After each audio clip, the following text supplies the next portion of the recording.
Hello and welcome. I just recently got Prismacolor Premier. Finally, I get to test these things out. I found a 36 pack at my local store and this is what it comes with. I have been using these already for a little bit. You can see these greens are much loved. Now I want to pick out colors that will compare well to these Holbein colors. So I'm not comparing, all of these 36 colors to the 12 Holbein colors. I think that would be a little bit unfair. Now, just like I did before, I am using an Ohuhu marker to make a black section on my swatch sheet because it is important to know how these colors will go on colored paper. So even if you're not necessarily using a black paper, it's still good to know how they go on colored paper. So now we can say goodbye to Holbein and focus on Prismacolor Premier. So let's swatch it out. I'm so excited. So how I'm doing this is just putting a lot of pressure on the very beginning and then slowly tapering off, and then doing it again on the white side. And then I also want to see how light I can get these, so I'm doing super minimal pressure right here on the very end. Oh my goodness. These are very pigmented. I love this color green. So pretty. These look so good on the dark section. Very impressed. And check out this black. It's so good. It's so dark. Even on the dark gray color alcohol markers that I used. And look at this white. It's so good. It's so good. Now the colors are good by themselves, but let's see how they blend together because that makes a huge difference. Not bad. Not bad at all. Now the first time I did this test, I used Prismacolor Col-Erase, and I'm just gonna do one of these. The first thing that I notice is that the Polychromos gets much lighter than the other two, which really surprises me. They all three have great texture, great color, great pigmentation. So let's move into our very first test. The first test I want to do is to see how it performs on colored paper. I'm really excited about this. I took out my very first test rough paper page and I put it off to the side so I can stay within the parameters that I used the first time so we can still get a good comparison between all three pencils. I'm mainly sticking to Prismacolor Premier for this one, but I still kind of want to see how it holds up against Holbein and Polychromos. I will link that video if you're interested in the description. Now let's get back to Prismacolor Premier. Now they feel so comfortable to use. And another thing that is really interesting is I can get a much finer line with these colored pencils than I could with Holbein and Polychromos. I don't really know why that is. Maybe the core is maybe a little bit softer. I can get a finer line.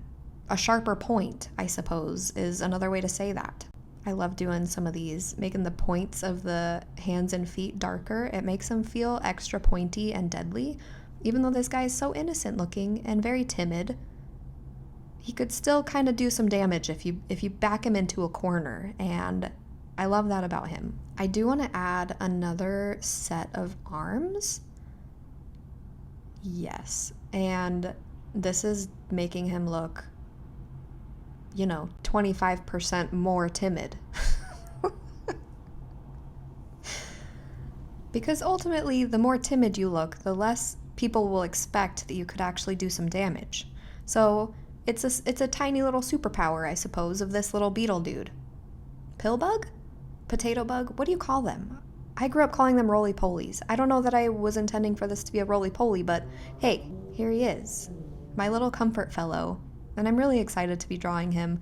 I love adding in different colors here. I'm not thrilled by the yellow that I chose here, but I really wanted to test out these colors and give you a wide variety so I can show you exactly what these colored pencils can do. Now let's add in some black and, make these pointy bits look extra pointy and start to finish off the piece.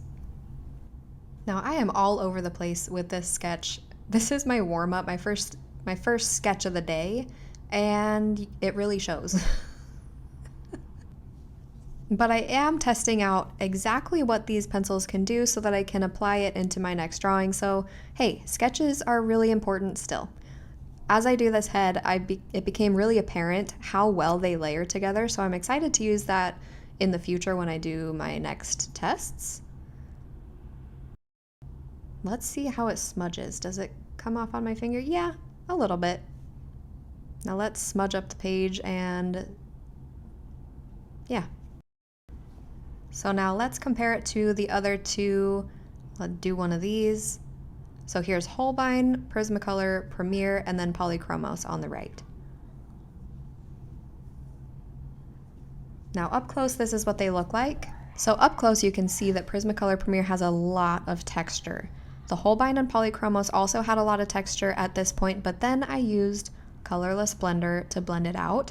So I'm gonna do that with this one to keep the comparison very fair, and also just because I like using colorless blender over colored pencil. I think it's really fun. It makes the colors pop a little bit more, and you know, when you have that texture on the paper and you see the white paper underneath, this kind of fills in the gaps and makes the colors pop just that much more, and I think that's really fun. I don't always do it. Sometimes I like the texture that the colored pencil gives, but then sometimes this just smooths it out and makes it look really cool too. All right, so I let this dry for a couple minutes, and now here is a more fair comparison between the three now that they all have a good layer of colorless blender on top. Now let's see a before and after of the colorless blender. And yeah, if you want the texture, don't use colorless blender. Now let's move on to the next test, which will be smooth paper. I usually work in my sketchbook, and this specifically is a marker pad Ohuhu sketchbook, and the paper is super smooth. So this is how these colored pencils will work on very, very smooth paper. Now as I get started, I have no idea what I'm going to draw, and I'm feeling stunted by it a tad. So as I start, I'm not feeling it. And you know, I did forget to test out the erasability. Let's use this as an opportunity to see how these pencils erase. Now with a kneaded eraser, it takes away a fair bit, but as expected, you can still see the ghost line underneath. And then using a regular old eraser, this is the mono eraser, it does take away the hard edge of what's left over that the kneaded eraser couldn't necessarily get. So let's move on to a good fun sketch, and I still don't know what I'm drawing, but I'll kind of use the ghost lines underneath to give me maybe an inspiration for what I want, for the direction that I want to go. It's almost Halloween, so let's turn this guy into some kind of a bat creature. The more that I use these pencils, the more surprised I am to feel the difference between every colored pencil that I've tried so far. I'm shocked that Prismacolor has a feel to them. Whether you're using Col-Erase or the Premier line, they both share a lot of the same feel. And I wish I could explain that any better than a very vague comment, but I can't. Holbein has a certain feel to them because they're very rough and gritty. These don't feel rough and gritty. These feel a lot more similar to Polychromos, but even still, they still feel different than Polychromos. They feel very smooth, they feel effortless to use, and I really like that I can get a variety of color from using one colored pencil. So I can use it light and get a light color, not necessarily as light as Polychromos, but I can still get a darker color the more pressure that I use on the colored pencil. Can you see my erase lines? I have erased this so many times. I can't stay with one idea today. I think I'm really tight. I'm a perfectionist today, and that's unfortunate. But you know, life is like that sometimes. You gotta roll with the punches. I think now that I understand a little bit more about Prismacolor Premier and the fact that I have the Col-Erase markers, the Col-Erase pencils, knowing the pros and cons of both, I think I might use the Col-Erase to sketch and the Premier to actually color. The Col-Erase erases a lot better than the Premier does, so it makes sense to sketch with the Col-Erase and then do the really good textured colors, with the vibrant colors, with the vibrant colored pencils. You know, duh. Sometimes it just takes maybe a long time for me to understand basic concepts. And I like to test a lot of different ways to do things, sometimes off the beaten path, to know what works for me. And I like to try different ways that maybe aren't common, and then find out that there's a reason why they're not common. I'm loving how Under the Wing looks. I love the pop of color and kind of an unexpected brightness to the little guy. And I want to bring that into the ears. So I'm doing this like rainbow fiery ears, whereas the body's going to be really like cool colors. And then I want to add just a little bit of like sadness under the eyes. Maybe he's really tired. He almost reminds me of the guys in cartoons when we were little, of, you know, the guys who had the big long trench coats and they open up one of their trench coat, I don't know, one of the sides of their trench coats, and inside is just hanging all of these items that they're trying to sell. This guy reminds me of that. So what would he be selling? I don't really know, and I don't think that he has a lot of things to sell, but I can tell you that the color of the inside of the wing that I gave him is giving off pumpkin vibes. And I, you know, right now as I'm drawing this, it is close to Halloween, and so I might make it a little bit more pumpkin-y. I'm thinking about it. I'm thinking about how I can make it look a little bit more festive. These colors are looking a little bit too boring for me, so I'm gonna do something different and do a light green color for like where the highlights would be if the sun was shining on this guy. And then adding a layer of purple on top of this orange, I think will give it maybe a little bit more texture that I'm hoping for. And I want to add a little bit more drama to the fabric-y part of his wing right here. And that is something that I absolutely love about Premier Prismacolor pencils, is that you can add and add and add, and it will always do something different. That's not the case for every colored pencil brand that I have tried so far. Some of them you add and it does exactly the same thing, and it caps out at a certain level. But these don't really seem to cap out, and that's really fun. Now I am adding a spider here in lieu of Halloween, and also because listening to your compulsions when doing art is always a good decision. I actually have found that that is probably my most favorite part of drawing, is not knowing what it's going to turn out to be and just following the weird decisions that I come up with in the moment. They're not super weird, but you know, if I told myself no at every turn and decision, then I probably would just stick to drawing circles every day. And I think that's really boring. Speaking of circles, I'm adding a circle in this guy's hand, and he's going to be holding an eyeball. Also, I got the Prismacolor brand, what are they called? Pencil sharpener. I got the Prismacolor pencil sharpener because I have problems with the pencil chipping and cracking every time that I sharpen it, and I'm tired of it. And I wanted to see if Prismacolor makes a good sharpener for their specific colored pencils. And unfortunately, I can't say that it's absolutely perfect, because I did have chipping a few times, and one time where the core just broke completely, and you know, you waste a whole lot of colored pencil when you do that to try to fix it. Let's add a shadow under this guy. I love adding shadows. I feel like it just it puts him in place. It gives him a life. You know, if we didn't have shadows, would we not be alive then? So let's make him alive and give him a shadow. I really like to make the points that are like the shadow that's touching him be darker than the rest. I think that just solidly puts him in place. So I thought about it, and I really want to add like the pumpkin warts. You know how some pumpkins have like those nasty warts on them? They're not really nasty. I think they're really cute, and I like them a lot. But some people might find them nasty. So in any case, I am adding those pumpkin warts to the inside of this wing, and I am absolutely loving it. So let's add some black to the bottom side of these warts just to really make them super warty and make them look really big. If the shadow is big, that means that the warts are also big.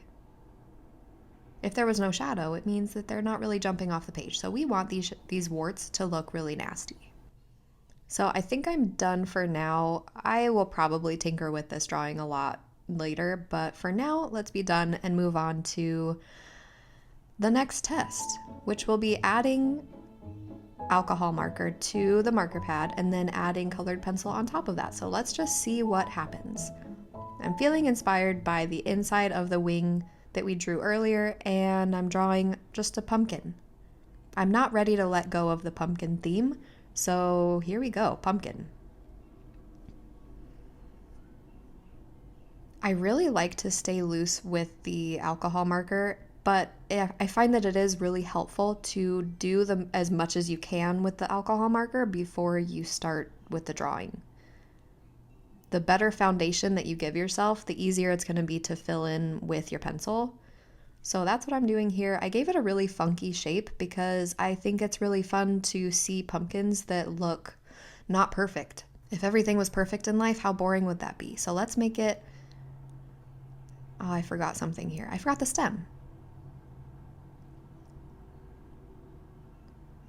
This part's a little bit confusing to me, so I'm just going to do my best here and we'll see kind of how it turns out. Let's make the stem really janky, and there we go. I love it. Now I'm just going in with a brown. I didn't think too hard about what color I chose. I chose the first brown that I saw. We can always test out. This will be a good test for the colored pencils to see if I hate the brown color, if we can cover it up and, alter it to make it look like what we really want.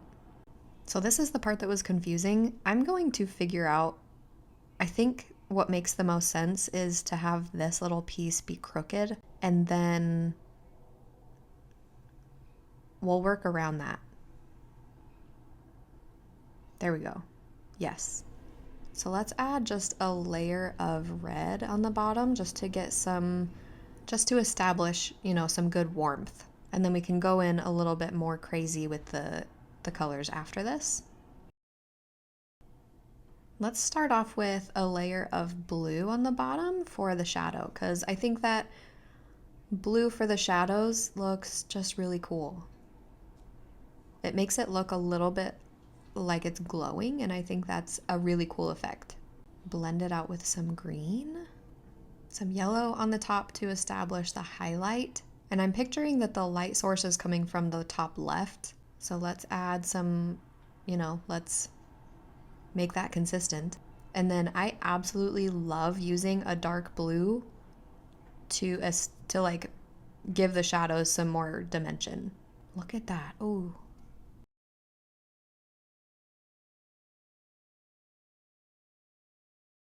I really want this shadow to look extra shiny, so I'm gonna see how the white works over here, and dang, it shows up really good.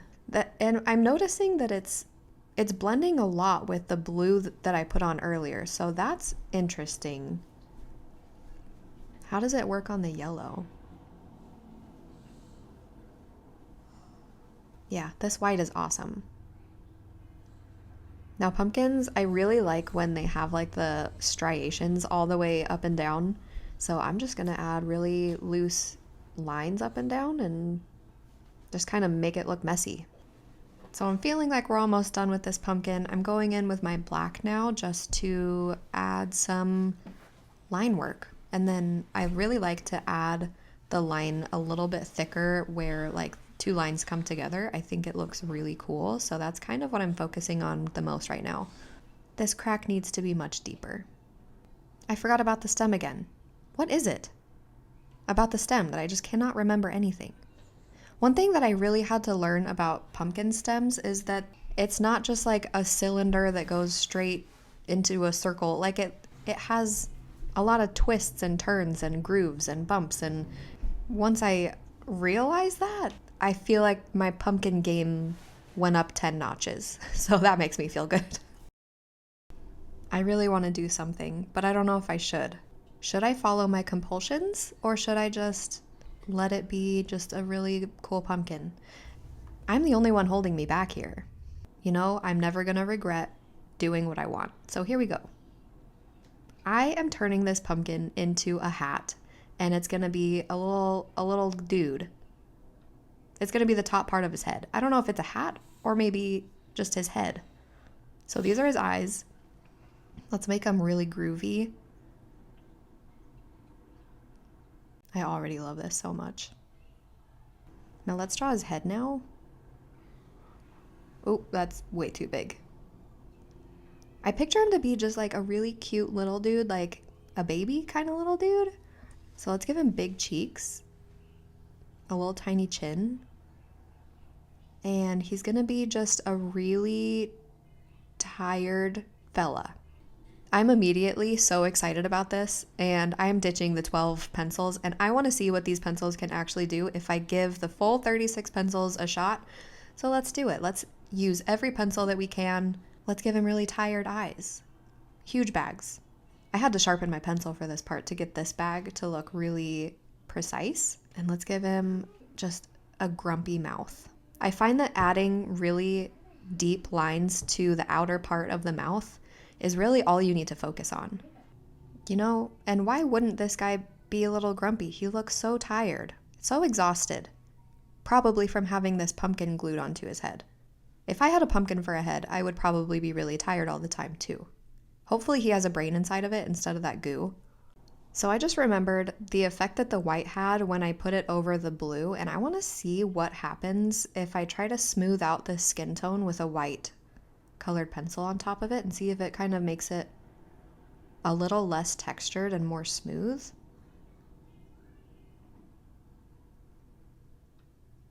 It's definitely doing something. I feel like it is smoothing it out, maybe filling in the cracks of the paper just a tiny bit. Okay, it is now the next day, and I am not done with this dude. I think that he has a body, and we need to figure out what it is. I think he has an arm right here, so let's draw an arm, and maybe some kind of hand that maybe, let's give him a baby hand. Little tiny baby fingers. For some reason, I'm going with a rat body. This is one of those times where I am not going to say no to the things that I want to do, and let's just see what happens on the paper. And if it turns out weird, that's just where my brain is. Getting your weirdness out on a paper is probably better than getting your weirdness out in like the grocery store. At least for me, anyway. So let's make this idea work. He has one arm floating, so the other arm has to be stabilizing him on the ground. And I'm picturing that it's gonna be, you know, just a flat out full palm on the ground. But we still have to maintain the same shapes of a baby hand. So small fingers, chubby fingers. Right now I'm just gonna do square fingers, and then if I wanna change it up, then I'll add some more details later. But for now I'm just gonna get it down and we can fix it all later. He's gotta have some kind of back legs, so let's do just good old rat toes. I'm not a professional in what rat feet look like. I don't usually stare at pictures of rat feet, but I imagine that they look a little bit like this. So now that we have the basic drawing down, I'm ready to color it, and I'm realizing how long this video is, so I'm gonna speed up the coloring portion of this drawing just a tad. And then as I go, I'm kind of like sussing out the details of the hands and, you know, getting rid of some of the unwanted lines that I created that I never really finished. I do find it really fun to watch speed drawing videos. So here we go. Let's watch me super fast draw or color up this weird rat baby pumpkin creature. I haven't used this green color yet today, and I'm really wanting to. So I'm giving him a layer of green, and as I do this, I realize that it, specifically when I drew over the arm, I was like, oh my gosh, he is wearing a sweater. So how would the sweater look? It's definitely a turtleneck. And figuring out what a turtleneck would look like on this guy really gave me a headache. I couldn't figure it out for the life of me. I kept tinkering with it. I went back and forth of making it go in front of his face, making it go behind his face. I made it a little bit wider at some point, and then, I just kind of had to settle on something or I was never going to stop touching it, and then I would never finish this monstrosity. One thing that I was absolutely certain about is that this sweater did not come all the way down. It ended like where a shirt would on a baby. So kind of a crop top, kind of not. And I'm slowly adding layers just to deepen up the colors and get it slowly to the point where I want it. If I go too deep too fast, I could kind of go a little too far, and then it's kind of hard to go backwards. So it's always easier to layer it up and slowly go in the direction that you want. But then that's also tricky because you have to know when to stop. I am having too much fun with this, and I totally forgot that I was doing a review. So as I do this, I am layering like crazy. I'm noticing that it layers really well, and you can just keep adding, and it's very responsive to what you do with it. I'm going to add in some brown tones to the body, and the texture is just awesome. It has really good texture. It totally compares well to Holbein and Polychromos. And again, I keep comparing back to Holbein and Polychromos because those were the original two colored pencil brands that I was testing in the very beginning before I did this video. Again, the link is down if you really want to know what I'm talking about. So yeah, I'm having so much fun. This creature is horrifying. And I'm so glad that I opened myself up to using the full 36 colors instead of sticking to the 12, because you get so much depth with like this brown. The 12 colors that I chose originally didn't have any brown colors whatsoever, and so I wouldn't have been able to do this brown. And how heartbreaking to never know what this guy looks like. Imagine that. Imagine going your whole life without seeing this creature. You would be missing out. This guy to haunt your dreams. How sad to not have this guy in your nightmares. So now I finished adding some pink to the fingertips and elbows and ankles and tail and whatnot, and it's getting there. It's not quite there. I'm lining this with brown at first, and I'm telling you right now, I changed it to black because I realized that the head is lined in black and it needs to match. See, remember when I said that I line it a little differently every time? This is what I'm talking about. I need to have some kind of a consistent way of lining things, and I think that would really add to like my style. This yellow is so in your face. I'm gonna leave it for now, and we'll see. I'll think about how to maybe balance it out with some other colors underneath to make the yellow not seem so bright. But for now, I know I need to go with black, and this black is just too good. Fade this foot into the background a bit, which really just means put a layer of black on it. Put the whole thing in a shadow, and therefore it is now in the back. So between the head and the body, it was a day, and I tinkered on the bat drawing. You can see over there, I tinkered with using pan pastels to give it like a background, and I hate it. I don't know what it is about pan pastels. I really want to like them, but I can never get it to look really good. So yeah, that's what's going on over there, and let's just ignore it, and let's add a shadow to this creature and let's bring him to real life and get him out of our nightmares. Because if he's in real life, then he can't haunt our dreams. He can only haunt our real existence. And let's darken up the shadow under the hands to make him firm in his surroundings, and give him, maybe just darken these up a little bit, make it more dramatic, give him more of a frown, and little one of these things. So here's pumpkin baby rat creature. I absolutely love him. And here's the bat. He's my second favorite, and there's the eyeball that he's holding. I liked him better without the background, but it is what it is. And here is Pillbug. Look at that cute little guy. So this was so much fun learning about Prismacolor Premier and all that they're capable of. I had so much fun, and I hope that you learned something because I did, and this is now my new favorite, Prismacolor Premier.